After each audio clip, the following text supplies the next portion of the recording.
ile ofa inakuwa haipo wakati huo. Wakati wa ofa ni sasa.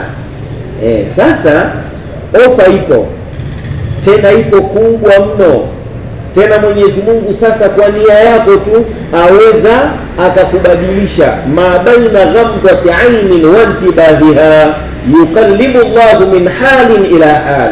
Baina ya kufumba jicho na kufumbua, Mwenyezi Mungu Subhanahu wa Ta'ala kwa nia yako anakubadilisha kutoka katika hali kwenda katika hali nyingine. Yesi, mnajua kuna kile kisa Bwana Mtume sallallahu alaihi wasallam alikuwa akikieleza cha Bani Israila. Kuna yule bwana mmoja aliua nafsi 99, kaua, lakini baadaye akasema sasa nitaua hivi mpaka lini mimi? Ni kuua tu. Acha niulize kama toba ipo. Hajatubia bado, nia tu anataka kaulize kweli hiyo ofa iko. Asema fasaala bi ahli zamanihi, akenda akawauliza watu wa zama zake. Nasema alimfuata mtu sathi, mtu wa kawaida tu, yaani muona mtu yuko msikitini akajua ni alim, akaenda kumuuliza kwa yale mapambo aliyovaa, vilemba alivyovaa, akajua huyu bila shaka ni mjuzi, acha nikamuulize huyu, pana hatari kidogo. Akenda fika, bwana mimi nimeua nafsi 99, toba ninayo. Yule bwana akamwambia umeua nafsi 99? Halafu nadai kwamba kuna toba unaulize, hiyo toba utaipata wapi? Nafsi 99 toba utaipata wapi? Yeye mawazo yake kwamba mtu kupata toba ni asiue, ndo mawazo yake. Akamwambia niondokee hapa na mimi adhabu isije kanipata. Yule bwana akawa ameshajikatia tamaa kwamba sasa kumbe mimi sina ofa tena, wacha na mimi nimalize tu. Na yeye msikitini pale pale akamaliza, wakawa wamefika 100. Huu mpango wa kuwa unajibu maswali bila kuyapitia ni hatari, na hasa haya yako kwenye vijiwe kule. Maana siku hizi kuna wanaochuoni dini inaonewa sana.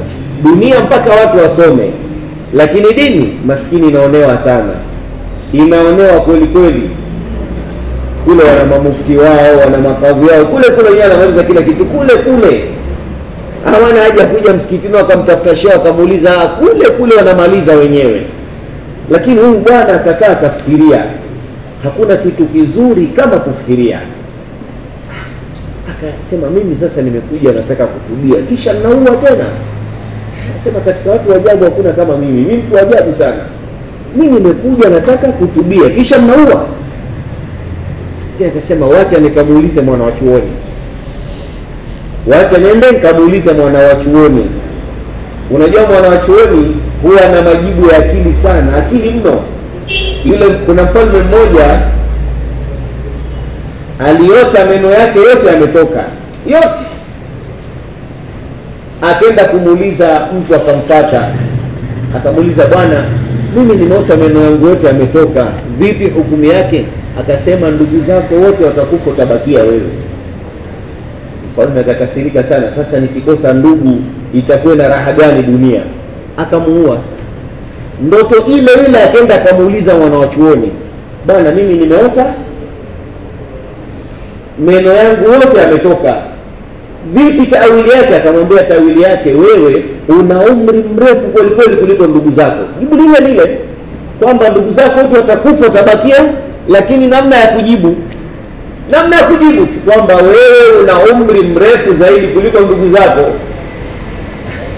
Jibu lile lakini namna ya kujibu. Basi akamfuata mwana wa chuoni, akaenda akamuuliza, bwana mimi nimeua nafsi 100, sasa hivi nina toba? Yule mwana wa chuoni akacheka akamwambia, toba unayo.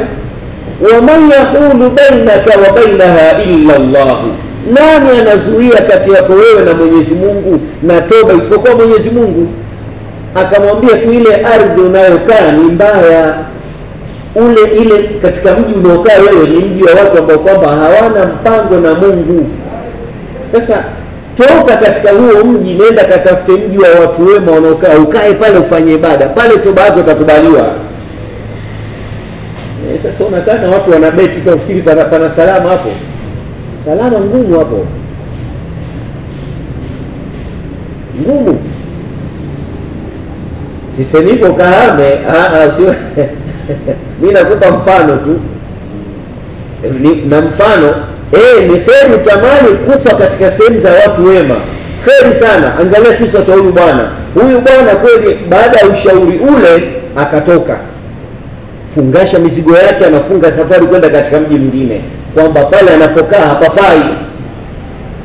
Basi ametoka, alipofika katikati mwa njia mauti yakamkuta, kwa sababu ya nia tu mauti yakamkuta. Wakateremka malaika wa namna mbili, malaika wa adhabu na malaika wa rahma.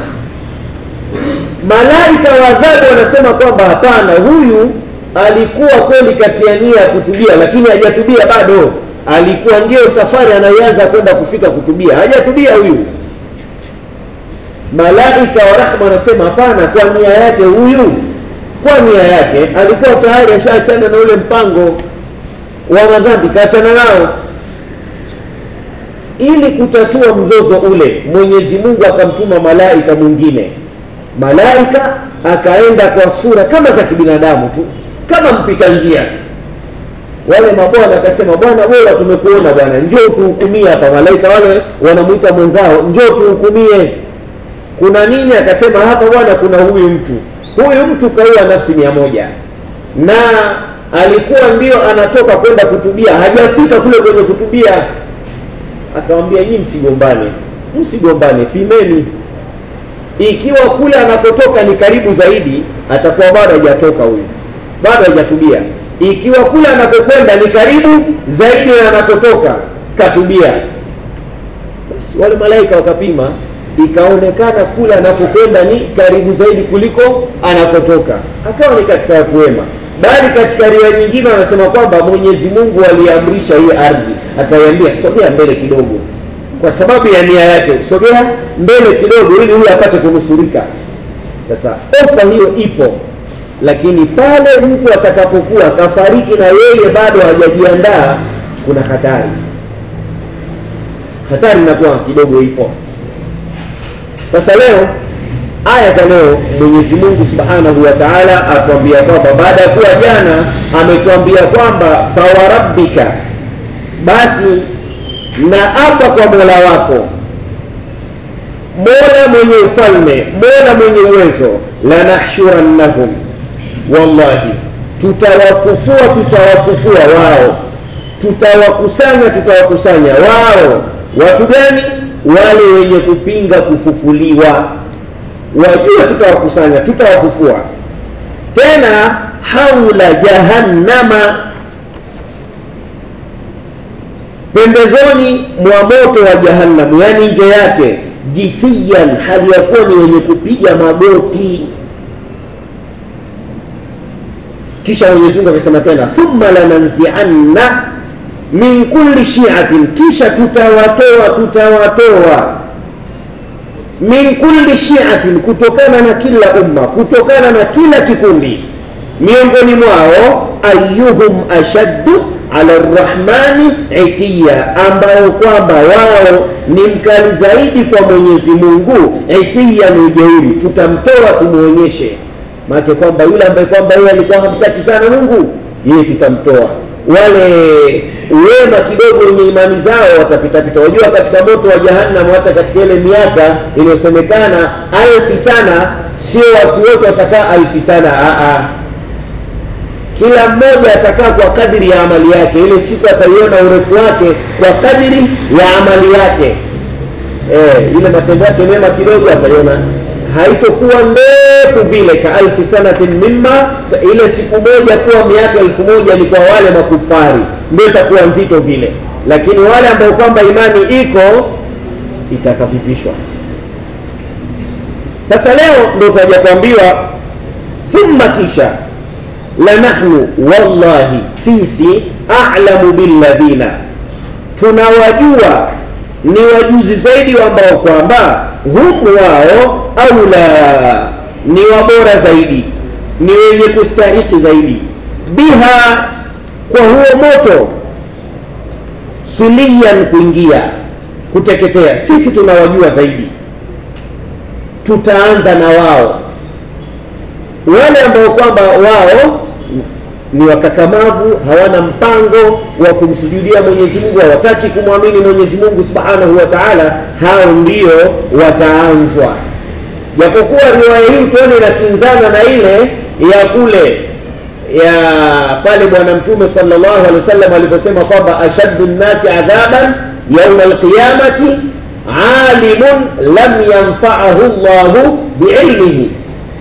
Adhabu kali zaidi katika siku ya kiyama ni ya mtu ambaye kwamba yeye kajua swala ni lazima alafu anapuuzia, funga ni lazima anapuuzia, hija ni lazima. Huyu ana adhabu kali zaidi.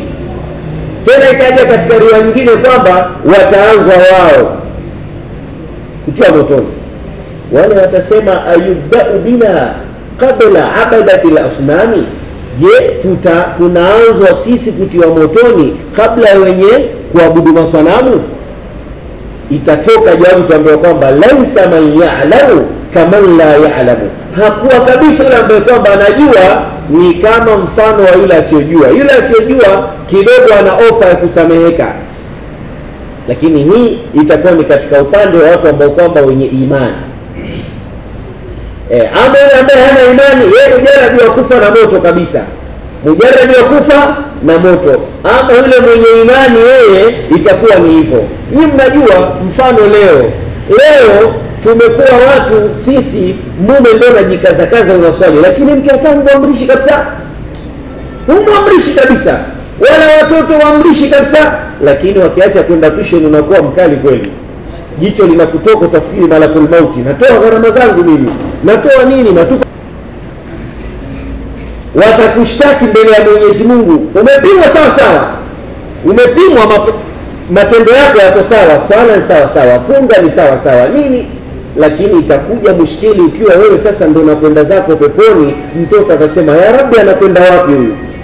Ataambia huyu anakwenda peponi. Anaendaje peponi huyu wakati duniani sisi alikuwa hatuamrishi tuswali, hatuamrishi tufunge, hatukatazi mabaya? Anakwendaje peponi huyu? Hapo tena habari itabadilika, utaitwa bwana, yale mema yako yale yote utanyang'anywa, atapewa mke wako, atapewa watoto wako, wewe utabakia mtupu, utaamrishwa kwenda motoni.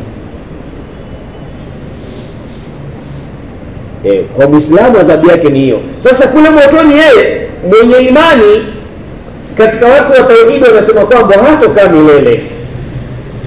Mtu mwenye imani yake la ilaha illallah iko, ile ni ofa inamsaidia, atakaa kadri ya madhambi kule motoni, halafu kisha baadaye atolewe. Na tunaposema moto, mabwana, msichukulie moto kama wa duniani kabisa. Soma katika suratul Nisa, innal ladhina kafaru sawfa nuslihim nara kullama nadijat juluduhum badalnahum juludan ghayraha liyadhuqu al'adhab. Moto wa jahannam wa bwana, ngozi itaviva hii. Ikiiva ngozi hii kwa ule mujarrad wa kuwekwa, kila ikiiva inabadilishwa kwa nyingine. Uchache wa dhambi, Bwana Mtume alisema ni mtu kuvaa kanda mbili huko motoni. Zile kanda mbili za moto zile, unatokota ubongo wake kwa kuwa akavaa kanda mbili za moto. Yaani kanda mbili umevaa tu, ubongo unatokota. Sasa tusio tunaambiana adhabu tunachukulia ni vitu vyepesi vyepesi, hapana. Wanasema moto huu ni kwa mara 70 wa ule. Moto huu mara 70 wa ule jahannam yenyewe. Sasa tusichukulie wepesi, tunakwambiana usome kitu cha kawaida, ni hatari, ni masala mazito, magumu. Hapo panahitaji rehema yake Mwenyezi Mungu tu.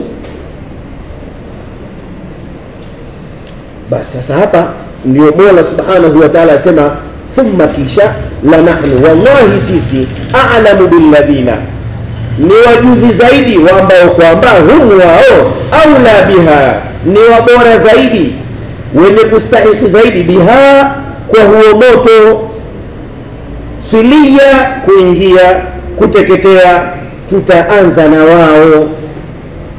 Sasa hapa akasema Mwenyezi Mungu wa in minkum, na hakika hakuna yoyote miongoni mwenu, wa in minkum, na hakuna yoyote miongoni mwenu, wote wanadamu, illa wariduha, isipokuwa ni mwenye kuingia moto huo au mwenye kuupita moto huo. Siku ya kiyama itawekwa daraja, kama tulivyoelezana jana, itawekwa daraja ile hakuna yoyote ila atapita. Ndio hapa wanawachuoni wamevutana na shati. Wengine wanasema kwamba waridi hapa ni kuingia, mtu wataingia motoni watu wote, ila muumini kwa sababu ana nuru, ile nuru ndiyo itamuokoa. Yaani akiingia motoni, ule moto wenyewe utamwambia, bwana toka, umenizima kwa sababu ya nuru yako bwana, toka niondokee bwana. Moto wenyewe utakutoa mule kwa sababu ya nuru yako, kwa sababu ya swala zako, ya funga zako, hizi ni nuru, imani yako ni nuru. Ndiyo maana Mwenyezi Mungu akasema kule, afaman sharaha Allahu sadrahu lilislami fahuwa ala nurin min rabbi, yoyote ambaye Mwenyezi Mungu Subhanahu wa Ta'ala amefungua kifua chake, amekikunjua, kikaupenda Uislamu, jua hiyo ni nuru. Japokuwa sisi hii nuru hatuioni, tunajiona kwamba tuko kwenye dharubu, tuko kwenye tabu, lakini uko kwenye nuru kubwa, nuru ambayo hata ukiingia katika moto, ile moto unakwambia bwana niondokee bwana, mbona unanizima? Nuru. Sasa hapa ndio wanawachuoni wamevutana sana. Wengine wamesema kwamba waridwa kupita katika ile bridge, daraja ile kupita pale. Wengine wanasema waridwa kuingia, na wote wametoa dalili zao. Lakini hapa sisi tutashika waridwa kuingia, ndio sema wa alaiha jumhurul ulama. Ulama wameshika hiyo kwamba wataingia, kisha mbele yake ndio Mwenyezi Mungu anasema thumma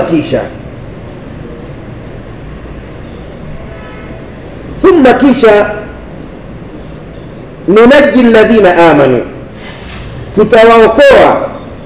Kwanza kana ala rabbika, sio kana ala rabbika, imekuwa juu ya Mola wako, hatman maqdiya, lazima yenye kuhukumiwa, lazima ule moto tuupitie mabwana.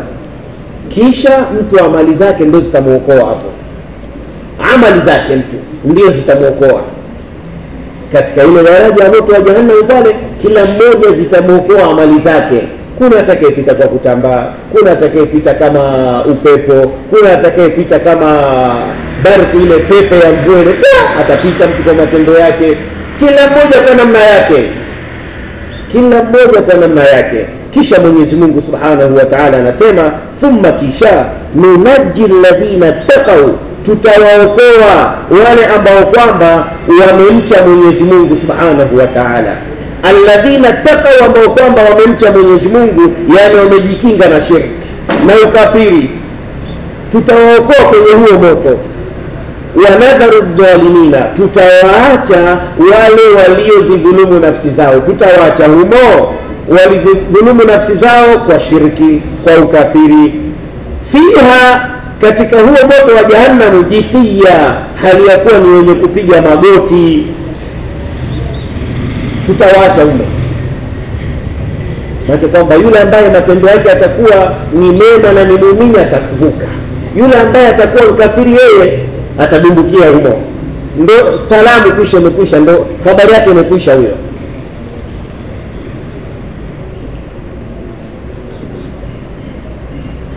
Wa idha tutla alaihim ayatuna, na pindi zinaposomwa juu yao aya zetu.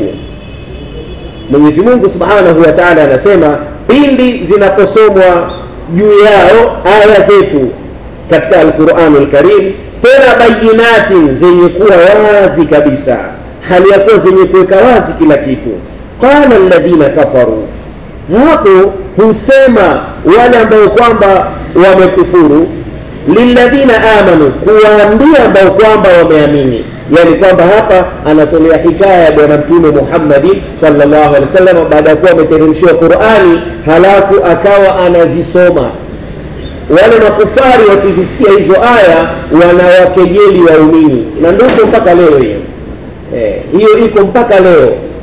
Akikuona namna ulivyofunga, namna unavyotoka katika ibada, wanakukejeli.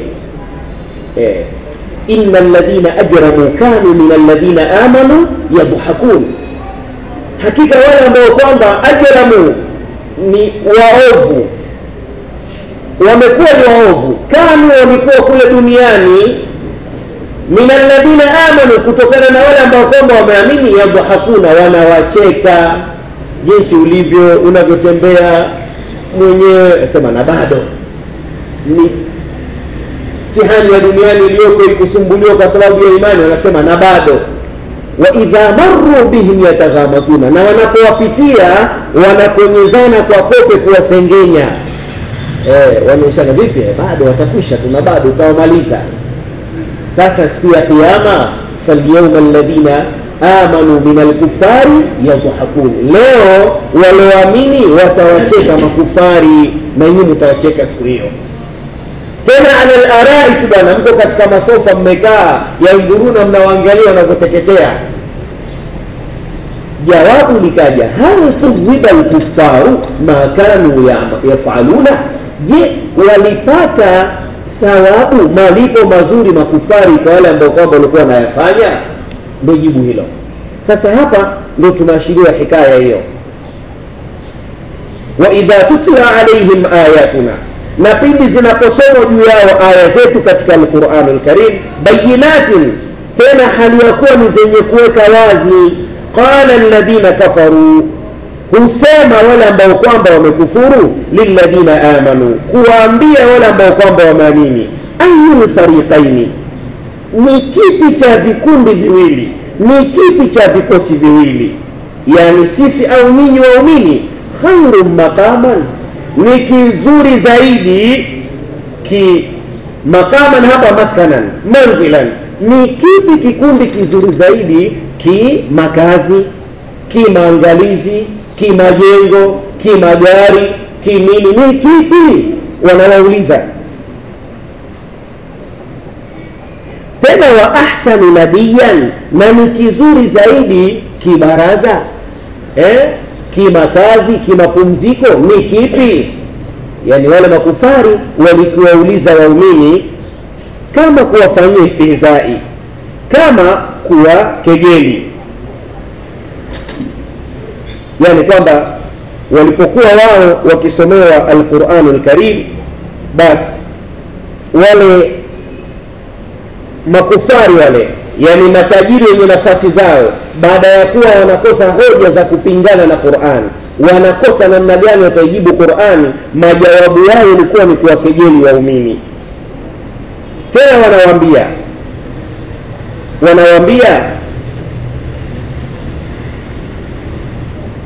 undhuru ila manazilina, angalieni kwenye majumba yetu, fatarauha ahsana min manazilikum, bila shaka mnayaona ni mazuri kuliko majumba yenu.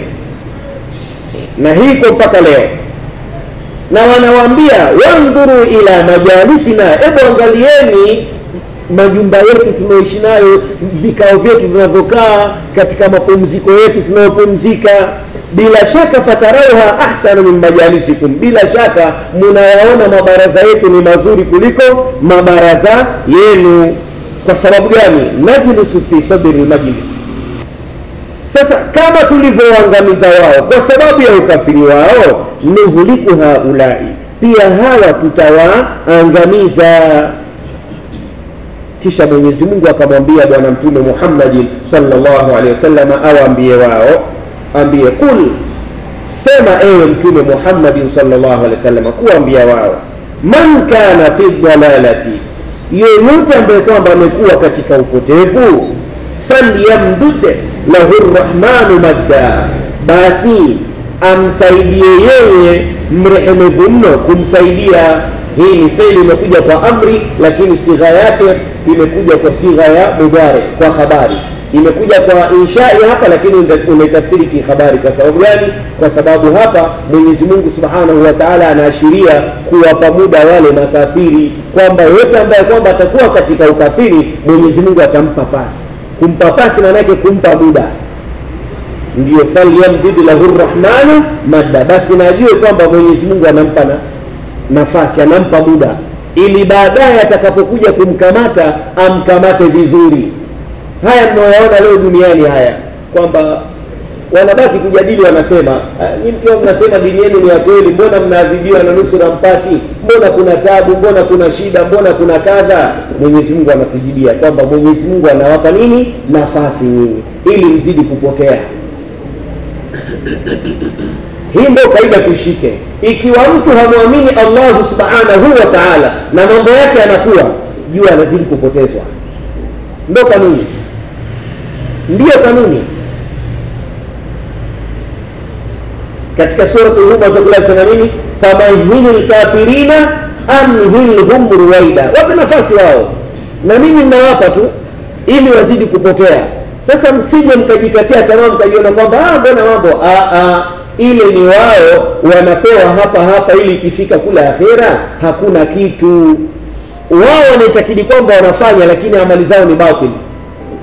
Maneno haya yasema katika sura Al-Kahfi mwishoni kule, qul hal nunabbiukum bil akhsarina a'mala, je, waambie hao, hatukupeni habari za wale ambao kwamba wamepata hasara kimatendo? Wao wanaitakidi kwamba wanafanya, wana nini, wanatoa misaada, wana huruma, lakini kwa Mwenyezi Mungu hakuna lolote. Mwenyezi Mungu, alladhina dhalla sa'yuhum fil hayati dunya wa hum yahsabuna annahum yuhsinuna sun'a. Alladhina ni wale ambao kwamba dhalla sa'yuhum, kumebatilika. Hapa dhalla si kupotea, kuna dhalla kwa maana ya kusafiri, kuna dhalla kwa maana ya kusahau, kuna dhalla kwa maana ya kupenda, kuna dhalla kwa maana ya kupenda. Wa wajadaka dhallan,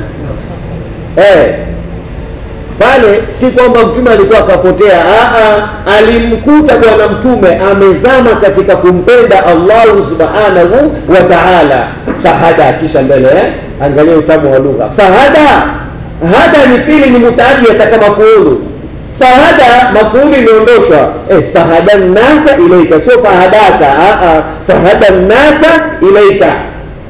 Kidogo hizo tunazipiga kidogo, kwa sababu kuna vitabu nje pale wakuta vinauzwa vya tafsiri havina hivyo vitu. Sasa tunapita kidogo ili tukupitie shauku kidogo na ukaiangalie lugha huko. Pita mlangoni pale wakuta kuna vitabu vya tafsiri havina hivi vitu.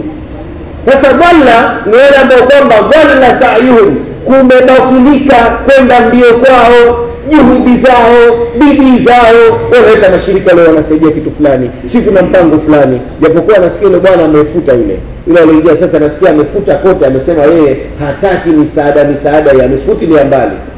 Sasa wale ambao kwamba walikuwa kwamba wanadhania kwa yale kwamba wanafungu kwa Mwenyezi Mungu na wao wanalo, sio wamesaidia, wameleta vituo vya afya, sio wamesaidia nini, hakuna kwa Mwenyezi Mungu. Vile vyote ni batili, kwa sababu wamekosa imani. Kulipwa thawabu bila Mwenyezi Mungu inataka imani. Tena Mwenyezi Mungu akaenda sema, ulaika hao habitat a'maluhum, yamepomoka matendo yao, fala nuqimu lahum yawm alqiyamati wazna. Hapa kuna mushkili mkubwa hapa. Fala nuqimu lahum, hii mizani watakaopimwa ni Waislamu peke yao? La, hapa kamsome Sheikh Muhammad Mutawalli Ash-Sha'rawi kapitaje, kamsome hapa, nenda kamwangalie kwa tafsiri yake amepitaje. Kapita tafsiri nzuri mno.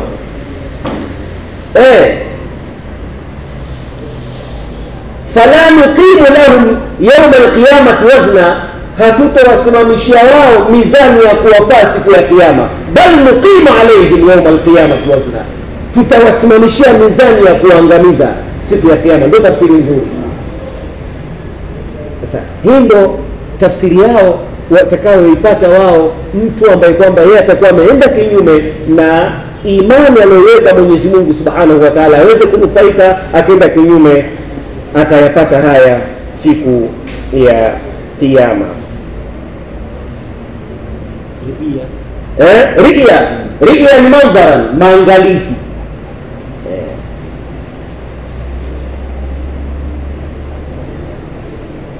Kisha Mwenyezi Mungu Subhanahu wa Ta'ala anasema, hata idha raau, mpaka pindi watakapoona ma ambayo kwamba yuaduna, waliagizwa. Yuaduna waliagizwa duniani, watakapoyaona akhira sasa haya imma la adhaba, imma wataona nini? Adhabu. Sawa, hapa kuna tadakhul maani, imma wataona siku zijazo kwa mbele makafiri yale walioagizwa kwamba yapo, kuna kushindwa, kuna kupata unyonge, imma wataona kiyama. Zote mbili zinawezekana. Wataona hapa duniani kama ipi? Kuuawa, kutekwa, itakapokuja zama za mbele zama za mbele, atakapokuja Imamu Mahdi yatatokea, atakapokuja Sayyidina Isa yatatokea, Uislamu utakuwa juu, wenyewe atakuwa chini wote. Atakapokuja Nabii Isa, Uislamu utakuwa juu, shekhe, juu kweli kweli, juu mno. Itakuja mtu anampelekea mtu ukiona msikitini kuna fujo, ni hivyo vitu, peleleza mihrabu hapa kusalisha. Ukiona wanagombana, ima ni madarasa tu, madarasa, kila mmoja anataka awe mwenyekiti yeye, mwingine anataka mimi mshika hazina, mimi nataka niwe muhasibu, mimi na hesabu noti, wanagombania hayo. Ama lingine ni masjidu, msikiti, mimi nne, Waislamu wapo tu, hakuna kingine, hizo mimi nne tu. Sasa ukija wakati huo Saidina Isa au Saidina Masihi akiwepo, akiwa umefika zama hizo, itakuwa hakuna ugomvi, watu wote watakuwa matajiri bwana, wote matajiri, mpaka inafikia wakati mtu kimpelekea zaka anakataa, anasema bwana umechelewa, mimi mwenyewe ninazo ndani, sina wakumpa, sina, ungekuja kabla leo ungechukua, lakini mimi mwenyewe sina, zimejaa ndani. Itafika hivyo. Huu unajua maskini mnaoona huu ni wa kutengenezwa. Huu maskini unaoona huu ni wa kutengenezwa. Hakumleta Mwenyezi Mungu mwanadamu aje kusumbuka duniani. Wama khalaqtul jinna wal insa illa ndio kazi. Ma uridu minhum min rizqin wama uridu an yut'imun wa fi samai rizqukum wama tu'adun. Hakuleta mwanadamu aje kusumbuka. Hizi leo unazoziona leo ni al-faqrul musanna, ni ufukara ndio kwamba umetengenezwa. Watawezaje kuwatawala watu wao? Bane hapo, finye hapo, fanye hivi, ndio anaweza.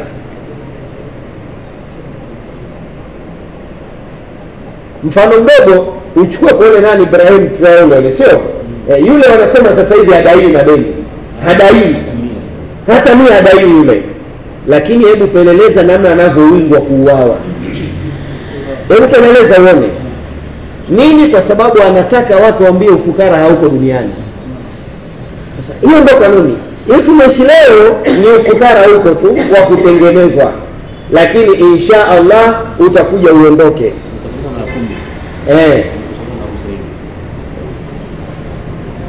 Utakuja uondoke. Na sisi kinachotufelisha ni kutokuwa kitu hiki. Kinatufelisha sisi. Tungekuwa ni wamoja sisi, tunahurumiana, tunasikitikiana, tusingelipata taabu. Hawa watu wote wangetuogopa sisi. Sasa sisi tunatukanana katika mimbari. Sisi tunatiana motoni. Sisi tunakufurishana. Sisi hiyo nusura itapatikana wapi? Hakuna. Mpaka tuwe kitu kimoja.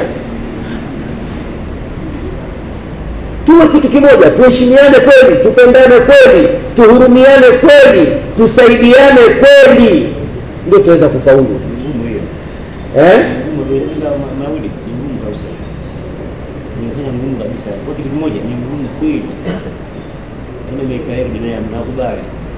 Lakini inshallah tukiwa ikisema hata idha ra'u, mpaka pindi watakapoona wale makufari ma yu'aduna, yale ambayo wameagizwa au wanaagizwa, imma al-adhaba, ima adhabu kama kuuliwa, kutekwa, wa imma sa'ata, na ima wataona kiyama sasa, ambacho kwamba kina jahannam kina nini, waingie humo. Fasayalamuna, hapo watajua man huwa, ni nani ambaye kwamba yeye sharru makana, ni mbaya zaidi kisehemu, kimakazi, wa adhafu junda, na ni nani mdhaifu zaidi wa kimajeshi. Leo wenyewe wanategemewa na nyukilia, wana nini, lakini hapo ikifika msifu kabisa.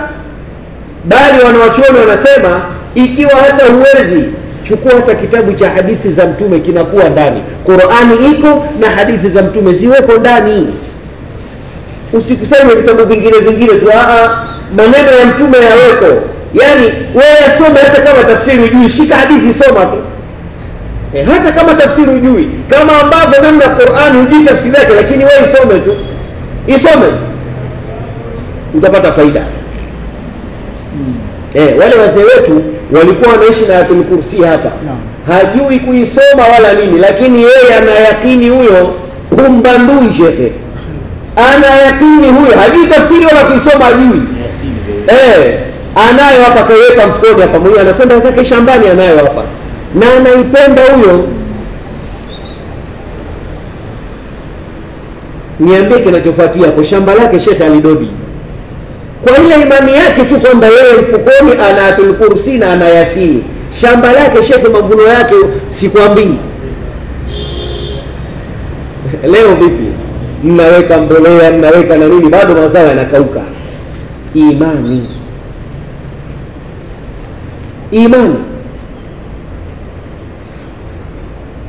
Sasa na sisi hapa tungekuwa haya maneno, hata kama maana hatuyajui, unapata faraja tu kwamba bwana, mimi nimesikia maneno ya Bwana Mtume Muhammad.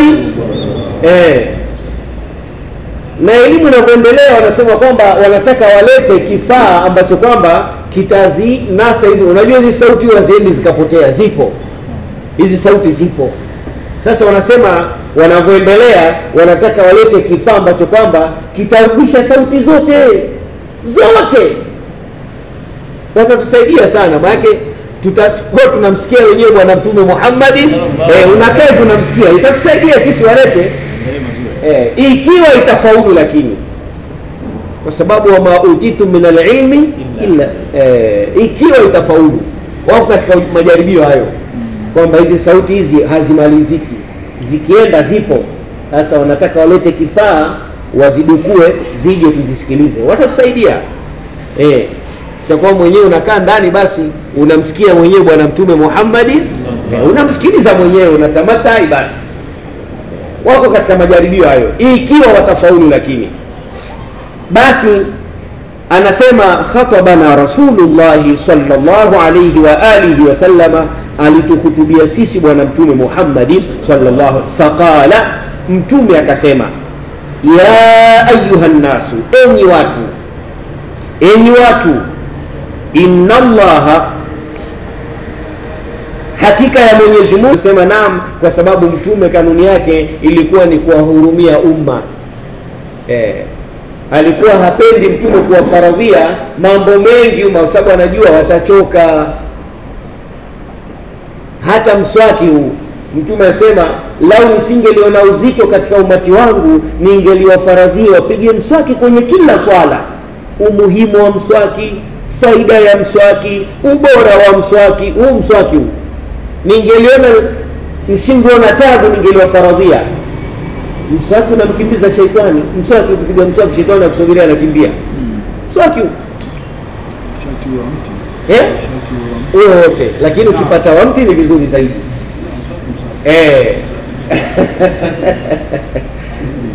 Lakini ukipata ile yenyewe, ile ndio unakuwa umepata kasa ile sunna ya mtume. Lakini yoyote ni kisha ni mswaki. Kisha mardatu li rabbi, mswaki Mola anakubali, yani anauridhia Mola katika kitu anachokibali Mwenyezi Mungu ni mswaki. Piga mswaki Mwenyezi Mungu, mswaki unaleta ufasaha, mswaki unakhafifisha njaa. Hii njaa imekuwa kali, unapiga mswaki, sio yafunga.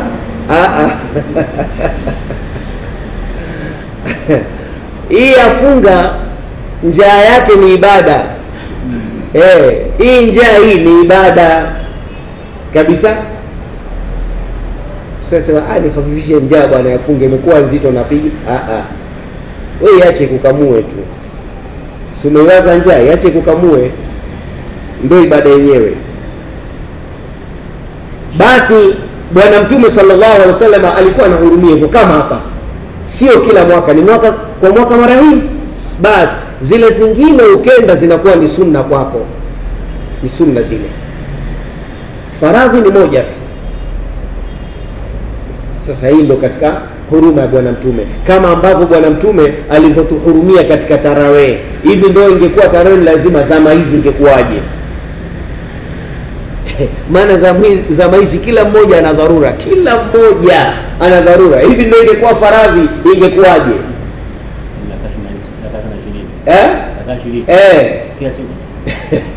Ingekuwaje mabwana? Maana kila mmoja kifua kinaniuma, kila mmoja ana tekniki yake. Mwingine bwana miguu bwana siwezi, kila mmoja mwingine kiuno, kila mwingine naye kuona sioni, macho taa hizi zinanichoma nikalale, kila mmoja kwa staili yake. Sallallahu alaihi alijua bwana mtume katika rehema yake. Ndio maana wale mabwana siku ya kwanza waliswali tarawih na bwana mtume, siku ya pili tena, siku ya tatu wakapeana taarifa, wakajazana msikitini. Mtume hakutokea, paswali zake nyumbani. Baadaye akaja akasema, mimi nilijua kabisa kwamba msikitini mupo mnanisubiri, ningelikuja kuswali, nimeogopea ingekuwa lazima, na kule mbele kuna mabwana wangekuja wagonjwa wa kuswali, wavivu. Sasa alituhurumia sisi bwana mtume, sio wale wanaweza, sisi wavivu. Sasa ndio alituhurumia bwana mtume Muhammad sallallahu alayhi wa alihi wasallama. Na bwana mtume akasema hapa mbele, wala mastata'tu, na msingeliweza. Ingekuwa kila mwaka msingeliweza.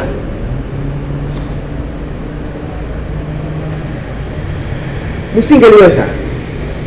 Thumma qala, kisha bwana mtume akasema, dharuni, niacheni mimi. Akasema hivyo bwana mtume, dharuni, niacheni mimi, ma taraktukum, na lile ambalo kwamba nilikuachieni. Niachieni lile ambalo kwamba sikukwambieni, nimekaa kimya, msiniulize, niachieni. Kwa sababu gani?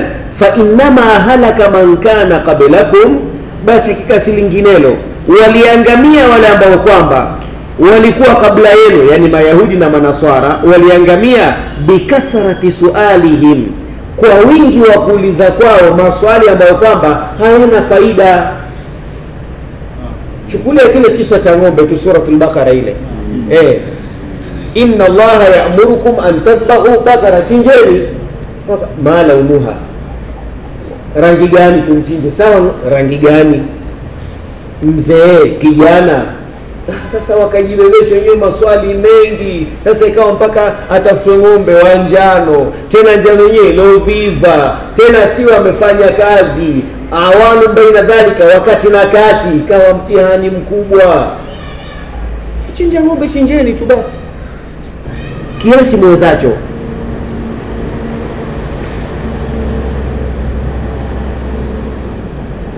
Wa idha nahaitukum, na pindi nitapokukatazeni, an shay'in, na kitu, fadauhu, hicho kitu kiacheni, kiacheni. Rawahu Muslimun, hadithi hii amepokea al-Imamu Muslimun. Hivyo hapa tunapata katika hii hadithi kwamba hija ni faradhi mara moja, tukishenda basi. Hizi zingine ukienda mwenyewe ni sunna zako. Wa anhu qala, na hadithi pia iliyopokewa na Abi Huraira, radhi za Mwenyezi Mungu na yeye, qala, amesema, suila an-nabiy sallallahu alayhi wa alihi wasallam, aliulizwa mtume sallallahu alayhi wa alihi wasallama, ayul amali afdalu,